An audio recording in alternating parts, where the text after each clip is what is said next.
Good evening and thanks for tuning in to 18 WJTS TV. I'm Bill Potter with the news. Schools in Dubois County will be masking up starting next week. All 4 school corporations in Dubois County will now require all students, staff, and visitors in classroom settings and on the bus to wear a face covering.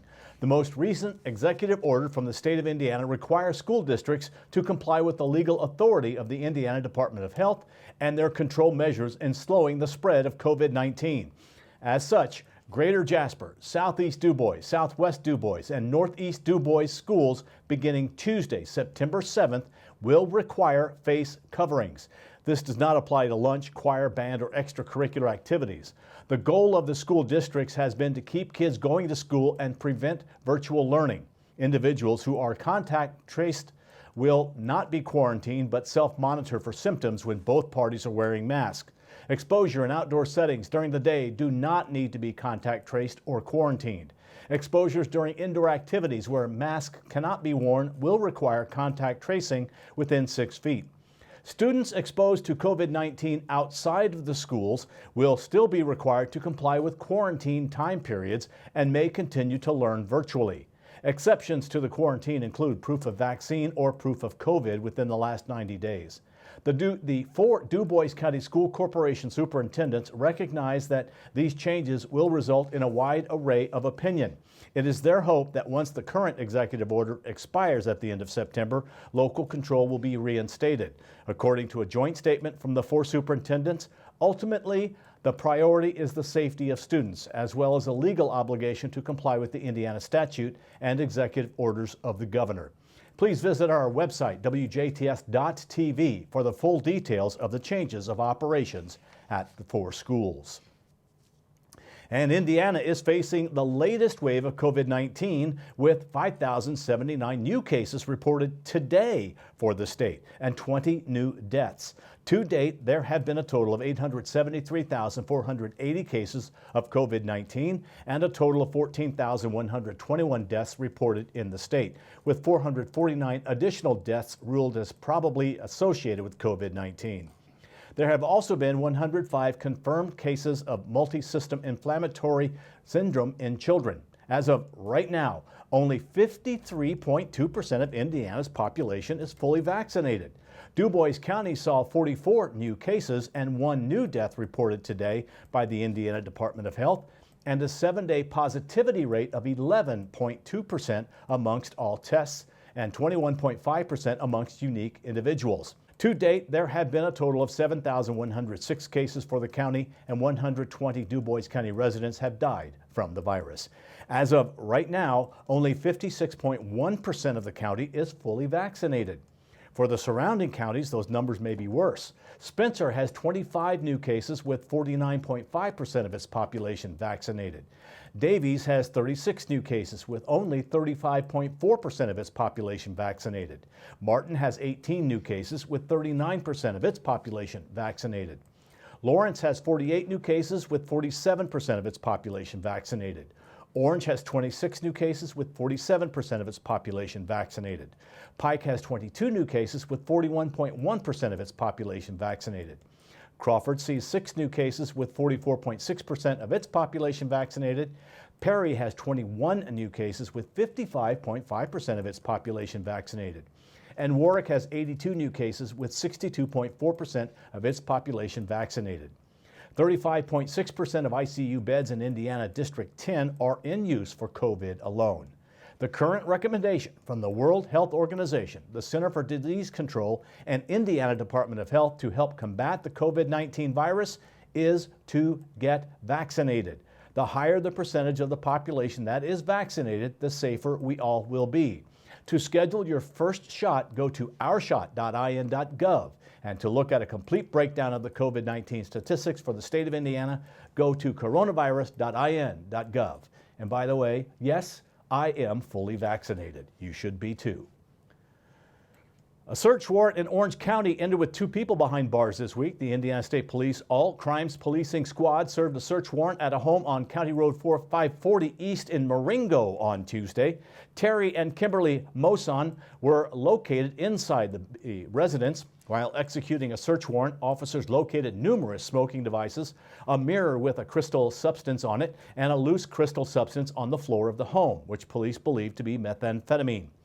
Officers also located approximately 72.1 grams of what is believed to be marijuana, approximately 511.4 grams of mushrooms, $457 in U.S. currency, a 12-gauge shotgun, a plastic bag containing a large amount of crystal substance, a digital scale, and a handgun. Terry and Kimberly Mosam were transported to the Orange County Jail and charged with dealing and possession of methamphetamine, dealing in a Schedule I controlled substance, possession of a handgun by a serious violent felon, cultivating, dealing, and possession of marijuana, maintaining a common nuisance, all felonies, and the possession of a controlled substance as well. A Lagodi woman was arrested for driving with a suspended license. Jasper police pulled over 29-year-old Mariah Yoakum at the intersection of 10th and Newton Streets on Thursday evening. Her license was found to be suspended with a prior conviction of driving while suspended. Yoakum was transported to the DuBois County Security Center for a misdemeanor count of driving while suspended prior. A popular community family-friendly event is back Saturday in Jasper. The 9th annual Heartland Half Marathon is scheduled for Saturday, September 4th. The race starts and finishes near the Spirit of Jasper train depot on Mill Street, overlooking the Patoka River. From there, the runners make what is roughly a clockwise loop along mostly flat terrain through downtown and around the outskirts of the city of Jasper, and finish with a roughly 1.5-mile stretch along the Jasper Riverwalk. The half marathon runs from 7:30 a.m. to 11:30 a.m. tomorrow morning. The team challenge 4-person relay is from 7:30 a.m. to 11:30 a.m. as well. The 5K run walk is from 8:30 to 10. The kids fun run takes place from 10 a.m. to 12 noon. For more information or to learn how to register if there's still time on race day, visit halfmarathons.net. The Heartland Half Marathon organizers remind you that the Heartland Half Marathon will be running through the streets of Jasper on Saturday morning, so please drive with caution. Residents are encouraged to line up along the race route to cheer on the runners. The Indiana Secure School Safety Board has approved more than $19 million in matching state grant funds, marking a third consecutive year of record-breaking school safety investments. The $19,058,808 in awards allows the board to fully fund all eligible top priority projects identified by 392 schools in their applications to the Secured School Safety Grant Program, or SSG. Eligible items in the grant include funding for school resource officers and law enforcement officers in schools, equipment and technology, active event warning systems, no matching requirement, firearms training for teachers and staff that choose to allow guns on school property, threat assessments, and to implement a student and parent support services program. Area schools receiving grants include in DuBois, all the school, in DuBois County that is, Greater Jasper Consolidated Schools, Holy Trinity Catholic School, Northeast, Southeast, and Southwest DuBois County Schools, in Perry County, Cannleton City Schools, and Perry Central Community Schools, in Spencer County, North and South Spencer County Schools, and St. Bernard Catholic School, in Orange County, Orleans Community Schools, Springs Valley Community Schools, and Paoli Community Schools, in Davies County, Bar Reeve Community Schools, North Davies Community Schools, Washington Catholic, Middle and High School, and Washington Community Schools, in Martin County, Lagodi Community Schools, and Shoals Community Schools. For more information on this, again, visit our website, WJTS.tv. Speaking of grants, several local fire departments are receiving grants to help with purchasing equipment and installing hydrants. The Celestine Volunteer Fire Department was granted $4,975 for water handling. DuBois Volunteer Fire Department was granted $4,224 for safety. Madison Township Volunteer Fire Department was granted $4,577 for communication. St. Anthony Volunteer Fire Department was granted $4,200 for safety. Marion Township Rural Fire Department and Marshall Township Volunteer Fire Department were granted $2,500 for safety. Anderson Township Fire Department was granted $5,000 for water handling. Shawshwick Volunteer Firefighters Association, Jefferson Township, Pike County, Indiana Volunteer Fire Department, and the volunteer fire departments in Petersburg, Christie, and Santa Claus were all granted $5,000 for safety.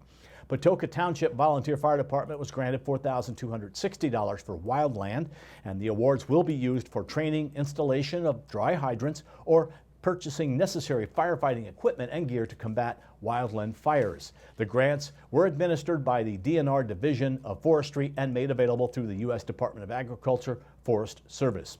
Recipients were selected based on population density, acres of public wildlands protected, and the wildland fire reporting to DNR Fire Control Headquarters.